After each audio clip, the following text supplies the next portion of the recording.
صديقي الحريف، يا رب تكون حليت كويس. تعال نشوف بقى حلك صح ده ولا غلط. بص يا صديقي، هنا عايز بيان عين. لما بيقول لي ألف رقم من أرقام ب، اللي يقصده تكوين الرقم. يعني مثلا أنا معايا 22، فال 22 بتتكون من 2 و2.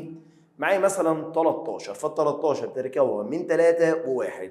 معايا مثلا 25، فال 25 بتتكون من 5 و2. معايا 37، فال 37 بتتكون من 7 و3. هو ده اللي يقصده من كلمة ألف رقم من أرقام العدد ب. طيب يبقى كده هنعمل حاجة اسمها بيان عين، ونكتب بيان عين بيساوي الواحد. مين يكون الواحد؟ الواحد والواحد وعشرين، يعني الواحد والاثنين عملوا 21، الاثنين والواحد عملوا 12. فكده الواحد من تكوين الواحد وعشرين، الواحد من تكوين ال 12. في حاجة تاني الواحد مشترك عليها؟ قال لي لا. طب الاثنين من تكوين ال 21 ومن تكوين ال 12 ومن تكوين ال 52. الاثنين كونا منها 12 عشان ال 12 عبارة عن 2 و1.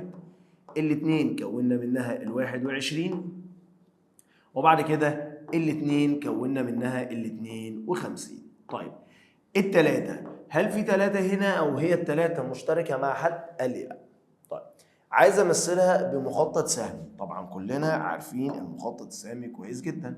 هاخد أرقام س اللي هي 1 2 3، دي أرقام س.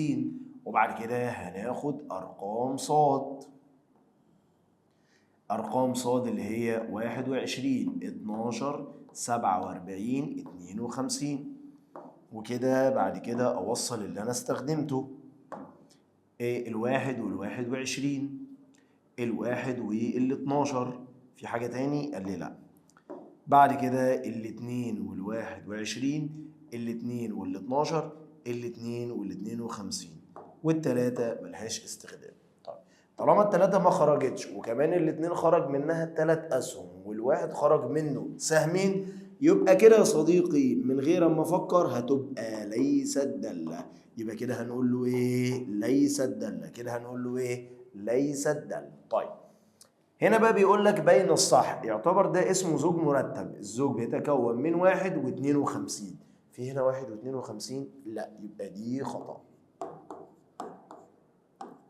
طيب 2 21، في هنا 2 21 اهي، 2 21 يبقى دي صح.